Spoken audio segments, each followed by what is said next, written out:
وتمسك بسنتي إلى يوم الدين وسلم تسليما كثيرا.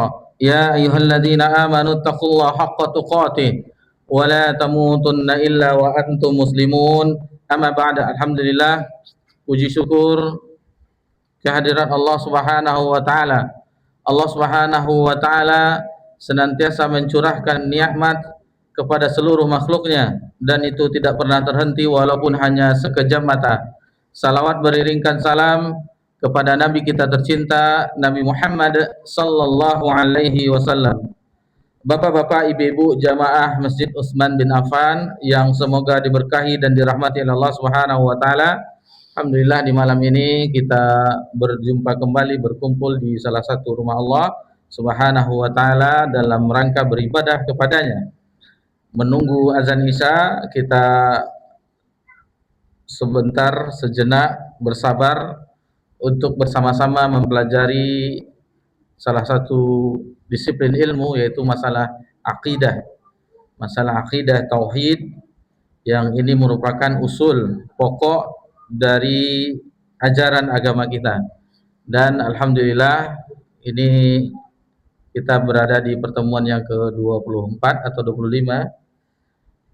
Alhamdulillah di sebelumnya 2 pekan yang lalu, karena pekan yang lalu kita Idul Adha, itu kita terhenti di pembahasan rukun iman yang kelima, yakni beriman kepada hari akhir, yang mana gambaran umumnya bahwasanya dimulai dari kematian. Kita membahasnya. Kemudian asyratus sa'ah, yaitu tanda-tanda hari kiamat, yang mana tanda hari kiamat ada yang sudah berlalu, yang sedang terjadi dan terus terjadi, dan yang akan terjadi. Ada kiamat besar, ada kiamat kecil. Kemudian alam kubur, barzakh, yang ada di situ azab kubur, nikmat kubur, kemudian hari berbangkit, kemudian hisab, kemudian dari hari berbangkit itu kita dikumpulkan semua di padang mahsyar. Kemudian ditegakkannya hisab. Sebelumnya yakni terjadi peristiwa besar syafaatul uzma yang khusus untuk Nabi sallallahu alaihi wasallam, yang semua anak cucu Adam mendapatkan syafaat tersebut, yaitu dengan ditegakkannya hisab. Kemudian ada mizan, kemudian ada haud, telaga Nabi sallallahu alaihi wasallam, kemudian ada sirat, qantarah, kemudian surga dan neraka. Nah, itu pembahasan kita tentang peristiwa hari kiamat. Lebih kurangnya kesimpulannya secara garis besar, itulah perjalanan yang panjang dan itu membutuhkan bekal, dan bekal terbaik adalah takwa. Wa tazawwadu fa inna khairaz zadi taqwa. Berbekalah, sebaik-baik bekal adalah takwa kepada Allah. Takwa jalan keselamatan, takwa jalan kebahagiaan. Jadi takwa adalah jalan yang telah ditempuh oleh orang-orang yang beriman. Ikuti jalan tersebut untuk menuju ridha Allah Subhanahu wa taala. Sekarang persiapannya sekarang, ketika kita masih di dunia. Adapun ketika setelah mengalami kematian tidak ada lagi. Paling yang bisa yaitu 3 amalan yang tidak terputus iza matal insan in qata amalahu ila salatin. 3 tersebut, sedekah jariyahnya, amal jariyahnya, kemudian ilmu yang bermanfaat, doa anak yang soleh. Selagi itu ada yang ketiga, itu insya Allah mengalir. Tetapi kalau tidak ada, otomatis sudah habis, tidak ada lagi yang mengalirnya pahala. Itu makanya sekarang kita usahakan dengan adanya sedekah jariyah kita. Misalnya masjid kita butuh biaya yang sangat besar, ya, insya Allah Allah mudahkan. Insya Allah berdoalah kepada Allah, mohon bantuan kepada Allah, karena tanpa pertolongan Allah sesuatu pun tidak akan jadi. Jangan andalkan kemampuan kita, walaupun hanya sekejap mata. Kita bergantung kepada Allah, meminta kepada Allah, semuanya dimudahkan urusan. Ketika itu kita ada di situ, infak kita apapun, bukan masjid saja, lembaga pendidikan dan seterusnya, ada di situ infak sedekah kita, itu akan mengalir. Selagi ada orang beribadah di masjid tersebut, orang belajar di lembaga tersebut dan seterusnya, maka kita akan mendapatkan pahalanya. Begitu juga dengan ilmu yang bermanfaat. bukan harus menjadi penceramah dai, enggak. Sekarang dimudahkan dengan media-media, enggak ada yang sekarang orang tidak punya akun media sosial. Walaupun sudah tua, sekarang ini zamannya, zaman kita, zaman dimudahkan internet dengan beberapa fitur aplikasinya yang sangat banyak. Ada orang di dalam dunia tersebut, dunia maya, ada ininya, kita kirim dakwah, kita posting dakwah, didengar oleh orang, dapat petunjuk, mengalir, diamalkan oleh orang. Misalnya kita ingatkan, ini setelah selesai Zulhijjah, karena kita sudah menuju akhir Zulhijjah, tanggal 17 sekarang ya, Zulhijjah, tanggal 2 Juni 2026. Nah, masuk Al-Muharram, kita ingatkan juga kembali puasa Asyura, dan juga untuk menyelisih Ahlul Kitab Tasu'anya 9 dan 10 Al-Muharram. Nah, diingatkan, diamalkan oleh orang, dapat pahalanya kita. Atau tulisan-tulisan, atau kita membuat semacam website dan seterusnya, dibaca oleh orang. Nah, itu jadi banyak sarana sekarang, bukan di mimbar-mimbar saja, bukan di pengajian ini saja. Alhamdulillah diluaskan, dimudahkan oleh Allah Subhanahu wa taala. Kemudian anak yang soleh, ini banyak yang melupakan ya, karena kita berada di zaman yang mana arahan sebagian besar kaum muslimin dan muslimat sebagai orang tua, anaknya itu nanti kuliah ambil jurusan ini atau sekolah jurusan ini supaya bekerja. Jarang kita yang memikirkan supaya menjadi mesin pencetak amal, dalam tanda kutip ya istilah kita.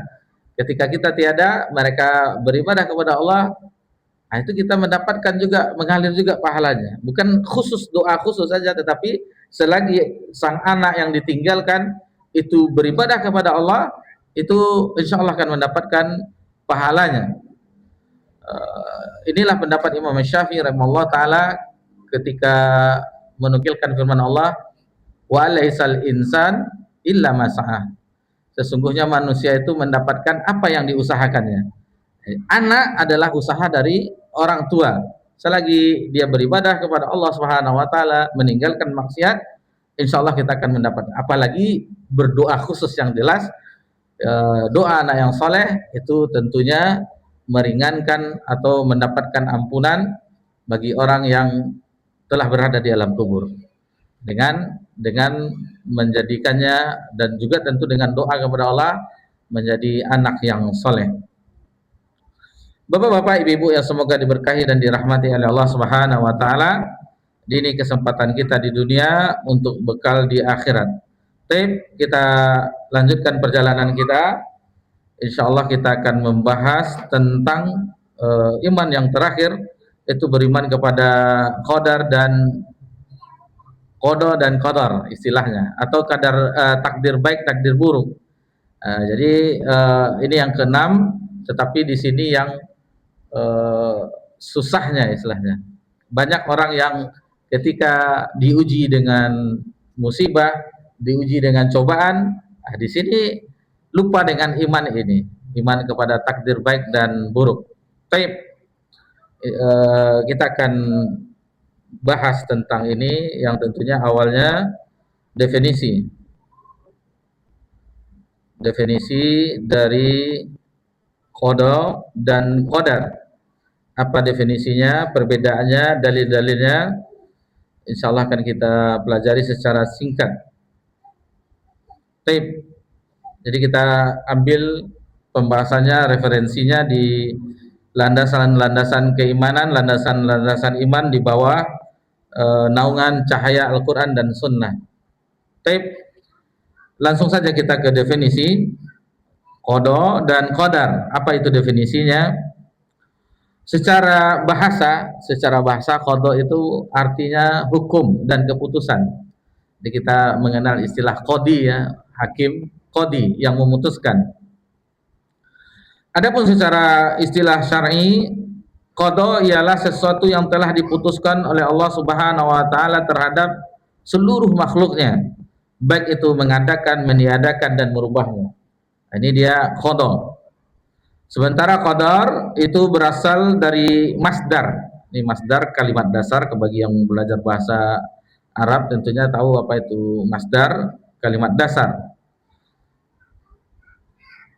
Jadi ini dasarnya dari qadartu syai'. Maksudnya saya menakar, mengukur sesuatu. Adapun secara syar'i, secara istilah syariat, qadar adalah sesuatu yang telah ditentukan oleh Allah di azali. Maksudnya azali ini sebelum diciptakannya langit dan bumi. Ini telah ditentukan oleh Allah Subhanahu wa taala akan terjadi pada makhluk-makhluknya berdasarkan ilmunya yang qadim, yang terdahulu terhadap ketentuan itu. Dari sini apa yang bisa kita simpulkan dari definisi ini? Tentu dari definisi qadar itu lebih dahulu daripada qada. Qadar qadar itu lebih dulu daripada qada. Karena qadar itu ketentuan Allah yang di Lauh Mahfuz, takdir semuanya itu telah ditentukan. Sementara qadanya adalah keputusannya ketika diamalkan. Misalnya tertulis nih contoh ya, tertulis bahwasanya di tanggal di malamnya 17 Zulhijjah 1447 Hijriah, kaum muslimin dan muslimat di Masjid Utsman bin Affan itu berkumpul mengadakan kajian membahas matan salah satu usul. Misalnya itu telah ditulis 50.000 tahun sebelum diciptakan langit dan bumi, dan ketika dilakukan, diamalkan, maka itu namanya qada, keputusan, tindakannya. Nah, itu dia. Adapun semacam apa ya, konsepnya telah tertulis di Lauh Mahfuz sebelum 50.000 tahun diciptakannya langit dan bumi. Nah, itu gambarannya. Baik, ikhwan fillah wa akhwati fillah, azakumullah. Kita lanjutkan perbedaan antara qada dan qadar. Apa perbedaannya? Jadi apabila menyebutkan perbedaannya, qadar adalah ketentuan Allah pada sesuatu sebelum terjadinya. Sedangkan qada ialah menyelesaikan atau melaksanakan tindakan dari kejadian sesuatu itu. Ada perumpamaan yang disebutkan oleh Imam Abu Hatim membedakan antara qada dan qadar. Ini mungkin yang mengetahui tentang jahitan. Beliau mengatakan sebelum dijahit pakaian itu dibuat polanya dahulu. Dibuat polanya, ininya ditentukan, ditakar ukur, ini mana yang kurang ditambahkan. Yang pola yang ditentukan ukuran tersebut itulah qadar, takdir. Sementara eksekusinya, perlakuan menjahitnya, menjadikan pakaian tersebut, itu qada namanya, keputusan. Itu permisalan yang disebutkan oleh Imam Abu Hatim rahimahullah ta'ala. Kemudian permisalan lagi yang disebutkan oleh Ibnul Athir rahimahullah ta'ala, salah seorang ulama kita, agar memudahkan bahwasanya qada dan qadar, beliau menyebutkan adalah dua hal yang saling berhubungan. Jadi qadar itu ibaratnya di sebuah bangunan itu adalah pondasinya, qada adalah bangunannya. Nah, jadi tidak boleh dipisahkan. Bagaimana pondasi dipisahkan dengan bangunan? Tentu akan ambruk bangunan tersebut. Nah, itu permisalan yang disebutkan oleh Imam Ibnul Athir rahimahullah ta'ala agar memudahkan kita dengan istilah qada dan qadar. Adapun dalil-dalilnya ini juga telah kita sebutkan di matan, dalil-dalilnya sudah pernah kita sebutkan, yaitu Allah Subhanahu wa taala berfirman di dalam surah Al-Qamar ayat 89, A'udzu billahi minasyaitonir rajim, inna kulla syai'in khalaqnahu biqadar. Sesungguhnya kami menciptakan segala sesuatu itu menurut ukuran, qadarnya, dalam surah Al-Qamar. Kemudian di ayat yang lain di dalam surah Al-Ahzab ayat 38, wa kana amrullahi qadaran maqdura. Jadi dan adalah ketetapan Allah itu sesuatu ketetapan yang pasti berlaku. Kemudian itu di dalam surah Al-Ahzab ayat 38, dalam surah Al-Furqan ayat yang kedua, wa khalaqa kulla syai'in faqaddarahu taqdira. Dan dia telah menciptakan segala sesuatu dan dia menetapkan ukurannya serapi-rapinya. Jadi secermat-cermatnya oleh Allah Subhanahu wa taala. Baik. Adapun di dalam sunnah, sebelum kita sebutkan hadis di sini, yang di hadis dari Abdullah bin Amr bin As radhiyallahu anhu, kita lihat tafsiran Ibnu Katsir rahimahullah taala di dalam surah Al-Qalam, Nun wal qalami wa ma yasturun. Sedikit kita, karena ini berkaitan dengan pena ya. Ini pena adalah makhluk Allah yang pertama kali diciptakan oleh Allah Subhanahu wa taala. Nun itu seperti ayat-ayat yang lainnya, huruf-huruf yang terputus, alif lam mim, kemudian shad, yasin, toha, dan yang lainnya, kaf ha ya ain shad di surah Maryam dan seterusnya. Jadi sama dengan nun seperti itu. Kemudian wal qalami wa ma yasturun. Wal qalam, berkata Hafiz Ibnu Katsir, bahwasanya menunjukkan makna lahiriahnya jenis qalam atau pena atau sarana yang dipakai untuk menulis. Ini semakna dengan firman Allah dalam surah Al-Alaq ayat yang ketiga sampai ayat kelima, Iqra wa rabbukal akram alladzi 'allama bil qalam 'allamal insana ma lam ya'lam. Jadi bacalah, dan Rabbmu yang maha pemurah, Iqra wa rabbukal akram alladzi 'allama bil qalam, yang mengajarkan manusia dengan perantaraan qalam, pena. 'Allamal insana ma lam ya'lam. Dia mengajarkan kepada manusia apa yang tidak diketahuinya, dan sampai sekarang qalam itu dipergunakan, pena apalagi pensil dan seterusnya, atau dengan ketikan ketika di print, nah itu termasuk juga, karena apapun sarananya yang bisa akhirnya berbentuk tulisan. Nah, jadi ini merupakan sumpah Allah Subhanahu wa taala dengan menyebut qalam, pena. Jadi Allah bersumpah di sini, qasam Allah, agar mengingatkan kita makhluknya akan nikmat yang telah Allah berikan kepada mereka, kepada makhluknya. Bayangkan, Allah telah, salah satu nikmat Allah dengan pena tersebut. Dengan pena kita bisa mencatat, dengan pena kita bisa mempelajari semuanya, bukan agama saja tetapi yang lainnya. Seluruhnya berita-berita, baik itu berita yang benar maupun yang hoax ya. Nah, sekarang kan dimudahkan. Kalau dahulu berita itu tunggu besok terbit dulu surat kabar koran. Kalau sekarang kejadian dimanapun di belahan bumi lain pun hitungan detik kita mengetahui. Misalnya sekarang di Sumbar jalan putus, nanti ada info-infonya. Tinggal lihat media sosial.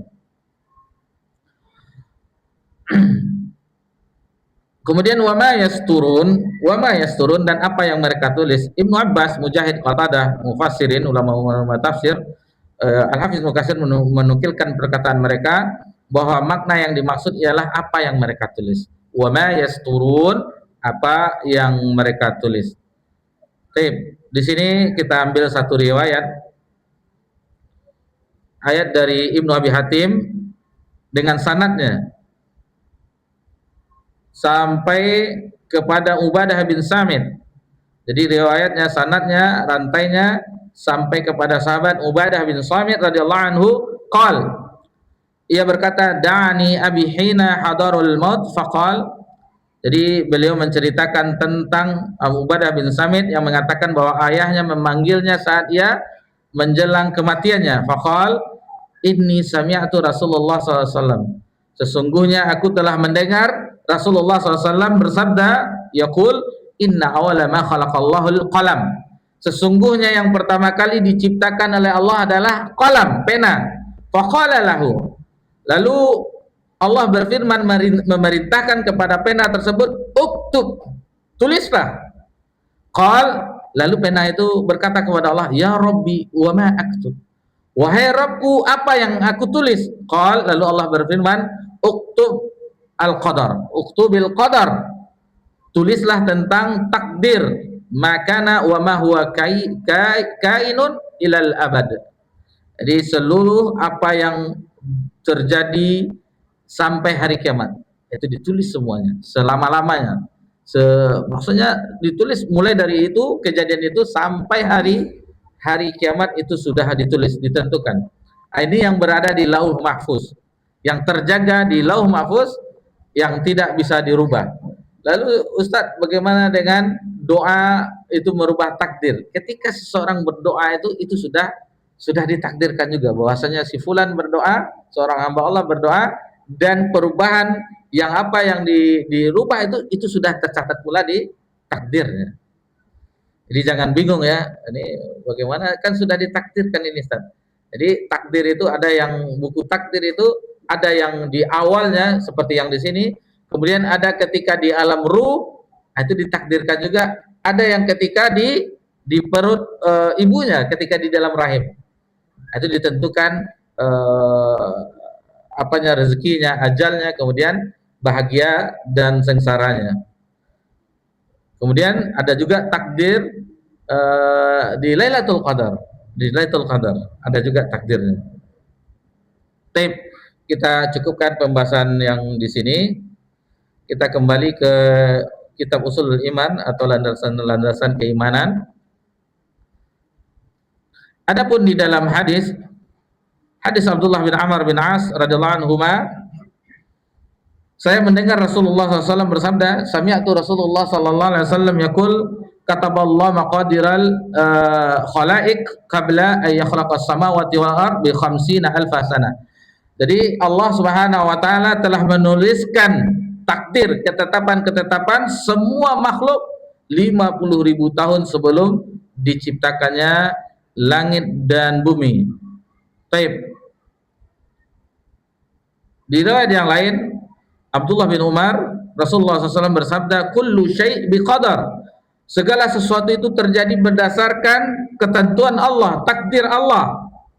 Hatta al-ajaz wal kais, sampai itu kelemahan dan kepintaran. Kemudian tingkatan takdir secara garis besar itu ada 4. Mudah-mudahan ini sempat ya. Ada 4. Pertama, ilmu, mencakup ilmu Allah. Yang kedua, itu ditulis oleh Allah Subhanahu wa taala. Yang ketiga, masyiah, atas sesuai kehendak Allah. Yang keempat, itu semuanya ciptaan Allah, makhluk Allah. Jadi semuanya itu adalah makhluk Allah Subhanahu wa taala.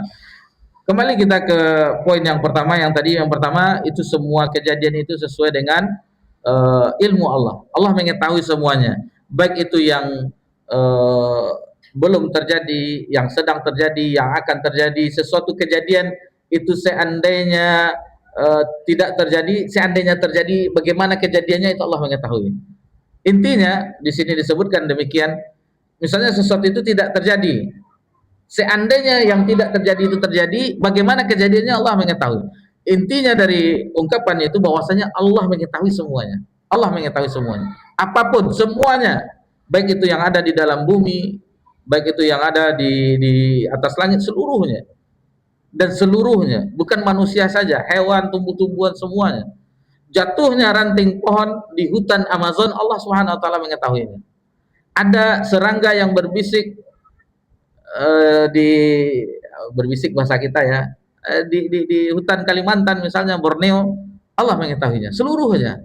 Lalu bagaimana doa-doa yang dipanjatkan di hari Arafah misalnya, jemaah haji, berapa juta jemaah haji, itu Allah mendengarnya semuanya. Itu ilmunya Allah. Jadi ini di dalam surah At-Talaq ayat 12, Allah Subhanahu wa taala berfirman, "Lita'allamu anna Allah 'ala kulli syai'in qadir wa anna Allah qad ahata bi kulli syai'in 'ilma."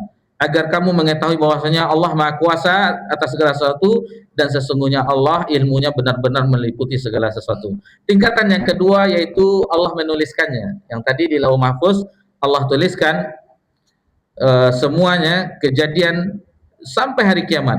Dalam surah Yasin nanti bisa dilihat ayat 12, wa kulla syai'in ahsaynahu fi imamin mubin, dan segala sesuatu kami kumpulkan dalam kitab induk yang nyata. Maksudnya di Lauh Mahfuz. Semuanya ada di Lauh Mahfuz.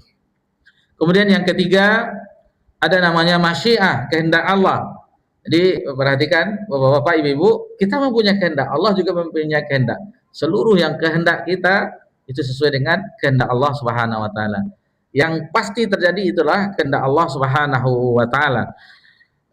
Dalilnya dalam surah Yasin ayat 82, innama amru idza arada syai'an ayyaqulu lahu kun fayakun. Sesungguhnya perintahnya apabila dia menghendaki sesuatu hanya berkata kun, jadi maka jadilah.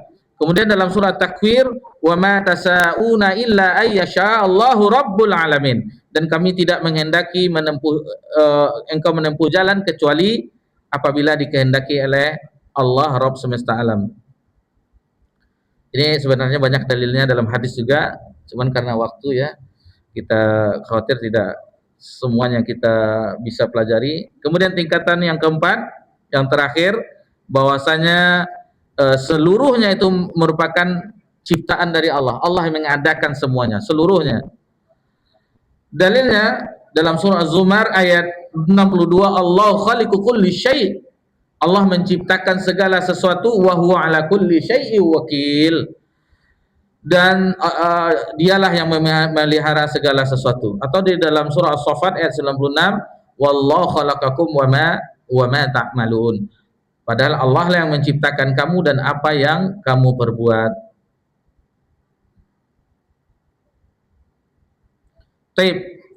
Lalu bagaimana pengaruh keimanan tersebut terhadap iman terhadap takdir tadi ya, takdir baik dan takdir buruk, qada dan qadar. Bagaimana jika seandainya itu kita yakini, lalu bagaimana pengaruhnya terhadap jiwa seorang mukmin? Yang pertama, itu menyandarkan diri kepada Allah ketika melakukan sebab-sebab usaha untuk mencapai tujuan dan keinginan, karena sesungguhnya Allah lah yang menentukan segala sebab serta hasil-hasilnya. Itu yang pertama, itu menyandarkan diri kepada Allah Subhanahu wa taala. Itu pengaruh yang pertama. Yang kemudian yang kedua yaitu ketenangan jiwa dan ketenteraman hati. Ini dia. Yang manisnya, lezatnya keimanan itu dirasakan. Merasakan ketenangan dan ketenteraman hati yang akan dirasakan oleh seorang hamba. Kalau kita sudah percaya dengan ini, akan tenang semuanya.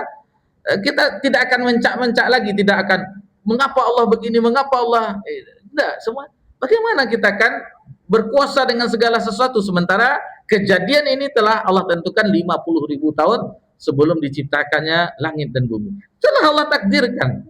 Ini kejadiannya, ini ya. Jadi kita tidak bisa mengelak lagi. Dan hati kita menjadi tentram jadinya. Kemudian yang ketiga, melenyapkan sifat ujub. Ini yang paling penting. Karena penyakitnya orang-orang saleh, orang-orang yang beriman, ini dia salah satunya, ujub. Merasa bangga dengan diri. Ini saya beribadah karena saya, kekuatan saya. Tidak disandarkan kepada Allah Subhanahu wa taala. Ujub jadinya. Semuanya saya mudah menghafal Al-Qur'an karena usaha saya dan seterusnya. Usaha sebab dari Allah Subhanahu wa taala. Tetapi yakinilah bahwa itu adalah kehendak dari Allah Subhanahu wa taala. Allah yang menjadikan hal yang demikian. Jadi dengan adanya ini kita pun tidak ujub. Dan yang keempat yaitu melenyapkan rasa sedih, kesedihan, jengkel dan seterusnya, itu akan hilang. Jadi tidak akan merasakan sesuatu yang tidak enak dirasakan. Karena Allah yang menentukan ini, maka tidak mungkin tidak terjadi. Jadi ketetapan Allah itulah yang pasti terjadi. Ada dua kisah yang kita nukilkan. Waktu masih ya 10 menit lagi, lebih kurang 8 menit lebih. Tapi kita bawakan beberapa kisah, diantaranya kisah, dan ini diceritakan oleh Nabi SAW, riwayatnya sahih, antara debatnya Nabi Musa dengan Nabi Adam alaihissalam. Ini bagaimana kejadian? Tentu perihal yang gaib, tetapi Nabi SAW meriwayatkannya. Kata Nabi SAW, Nabi Musa itu pernah berdialog dengan Nabi Adam, menyalahkan Nabi Adam.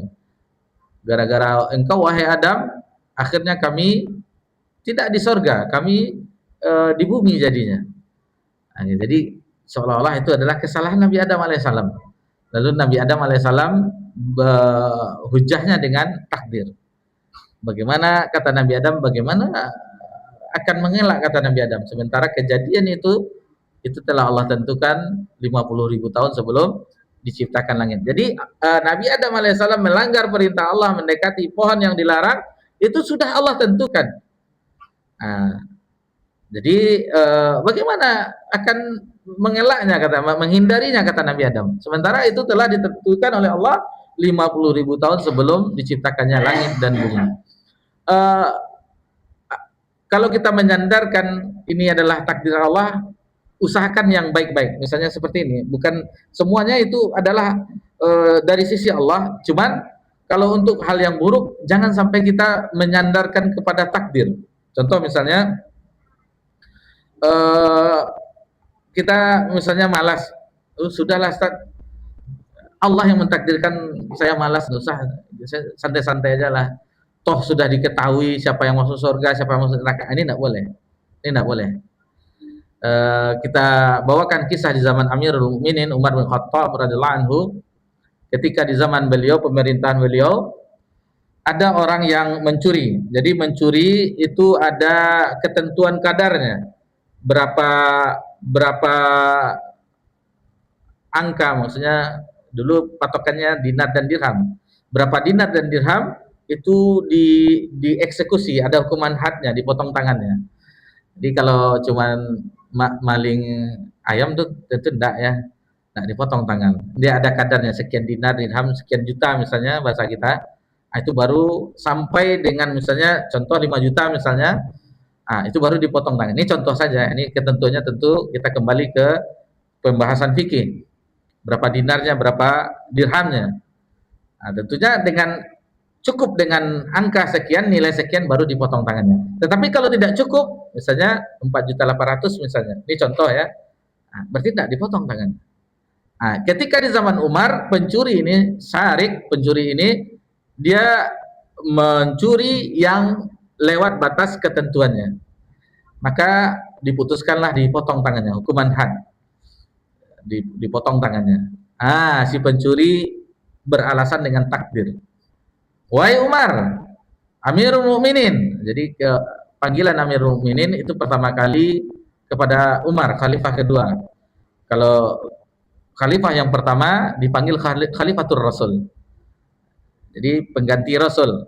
Sementara Umar, beliau tidak merasa jauh dari pengganti Rasul. Tidak mungkin. Akhirnya diberi panggilan Amirul Mukminin, amirnya orang-orang yang beriman. Wahai Amirul Mukminin, bagaimana engkau akan memotong tanganku sementara aku mencuri itu telah ditakdirkan oleh Allah Subhanahu wa taala. Pintar dia. Allah telah menakdirkan aku mencuri. Ngapain kamu? Tetapi Umar lebih pintar lagi.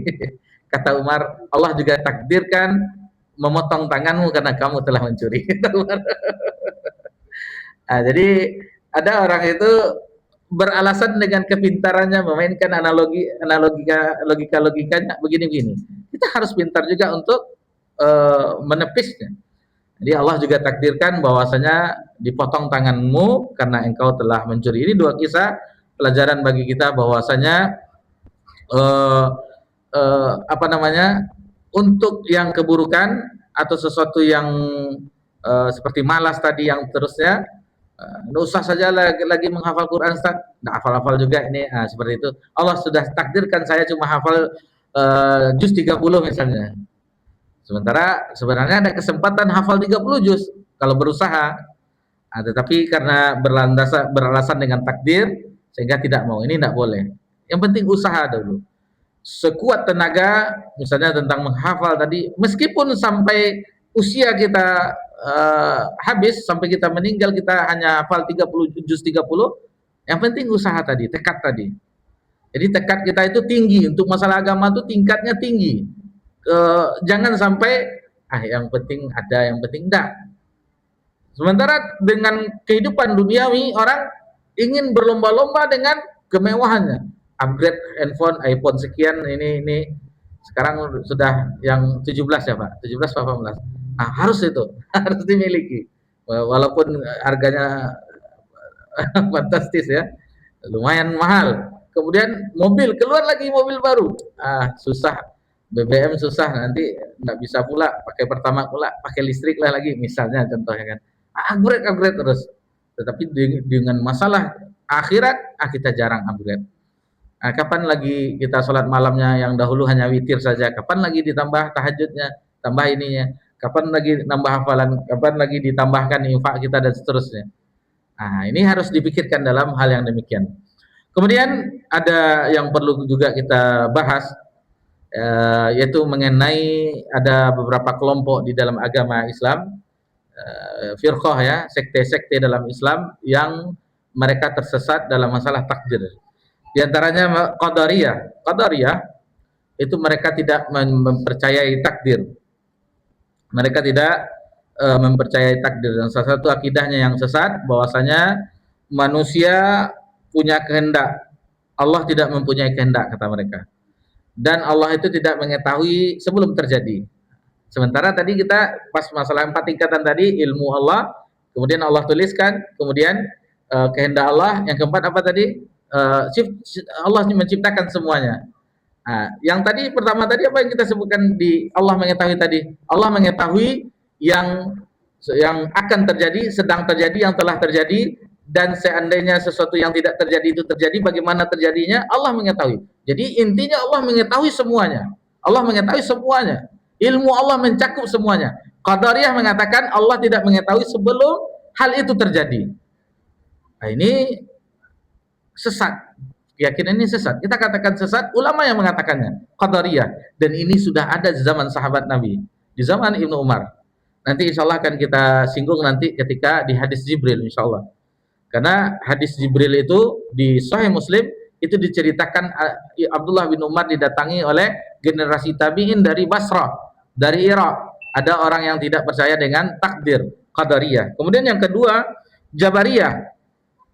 Itu jabar. Jabar itu maksudnya manusia itu dipaksa, ibarat boneka, tidak ada kehendak. Jadi manusia ini ibarat paksa sesuai dengan kehendak Allah. Allah mengatakan A saja, tidak bisa yang lain. Nah, ini Jabariyah. Jadi tidak ada dia keinginan yang lainnya. Sebenarnya ini tidak demikian juga, karena kita punya keinginan. Mungkin kan kita kan ada keinginan. Kita mau kemana sekarang? Misalnya tadi asar menjelang maghrib, kita mau kemana? Masjid Utsman atau masjid yang lain? Itu kan ada keinginan kita. Rupanya kita ada sebagian yang ke Masjid Utsman, ada yang ke masjid yang lainnya. Itu kan keinginan kita. Cuman yang keinginan kita tentunya sesuai dengan keinginan Allah Subhanahu wa taala yang mengizinkan kejadian hal tersebut. Adapun Ahlus Sunnah wal Jamaah itu di antara keduanya bahwasanya di antara Qadariyah dan Jabariyah. Jadi manusia punya keinginan manusia itu sesuai dengan apa yang Allah inginkan kejadiannya. Itu dia. Sedikit saja. Sebenarnya poin-poinnya banyak. Qadariyah ini begini-begini, Jabariyah ini begini-begini, poin-poinnya. Tapi dalam masalah takdir, itulah mereka tersesatnya mereka. Jadi yang benar itu antara Qadariyah dan Jabariyah. Di tengah-tengah itulah Ahlus Sunnah. Jadi kebenaran itu tetap di antara dua kesalahan. Contohnya, ihdinas siratal mustaqim, siratal ladzina an'amta 'alaihim ghairil maghdub. Jadi bukan jalan orang yang Allah murkai dan bukan juga yang tersesat. Nah, itulah jalan yang lurus. Nah, bukan Qadariyah, bukan Jabariyah, ini tengah-tengah. Sesuai dengan yang telah diajarkan oleh Nabi kita tercinta sallallahu alaihi wasallam. Dan terakhir kita akhiri dengan penekanan bahwasanya yang paling pokok di antara rukun yang 6, semuanya rukun, tidak boleh ditiadakan. Sebagaimana sholat tanpa rukun, misalnya tanpa baca Al-Fatihah, la sholata bima lam yaqra Fatihal kitab. Atau haji tidak wukuf di Arafah, al-hajju Arafah. Ini rukun. Rukun ini harus ada yang ke-6-6-nya. Cuman yang paling pokoknya, yang seandainya rukun yang pertama itu kuat, mantap, itu yang ke bawahnya itu akan mengikuti. Yang iman kepada Allah itu kuat, yang ke bawahnya itu mengikuti. Dan buktinya keimanan tersebut di rukun yang ke-6 ini. Ketika diuji, ketika ini benarnya imannya atau palsu dengan rukun iman. Tapi seandainya diyakini dengan yang tadi, maka akan merasakan ketentraman, kemanisan, kelezatan iman. Menerima. Ini Allah telah tentukan. Diambilnya orang yang kita cintai, orang sayangi, orang tua kita misalnya, apapun bentuknya yang Allah kasih, atau usaha kita Allah ambil semuanya misalnya sehingga bangkrut kita serahkan kepada Allah. Ini takdir saya. Akan membuat hati menjadi tentram. Nah, ini dia buktinya dengan rukun iman yang ke-6 tersebut. Wallahu ta'ala, alhamdulillah atas nikmat izin dari Allah Subhanahu wa taala, hidayahnya kita selesaikan pembahasan rukun iman, yaitu tingkatan yang kedua. Jadi tingkatan pertama Islam telah kita selesaikan, kemudian iman, insyaallah yang ketiga nanti ihsan di pertemuan yang akan datang, ihsan insyaallah. Wassallallahu ala nabiyina Muhammad sallallahu alaihi wasallam wa ala alihi washabihi ajmain. Alhamdulillahirabbil alamin. Wassalamualaikum warahmatullahi wabarakatuh.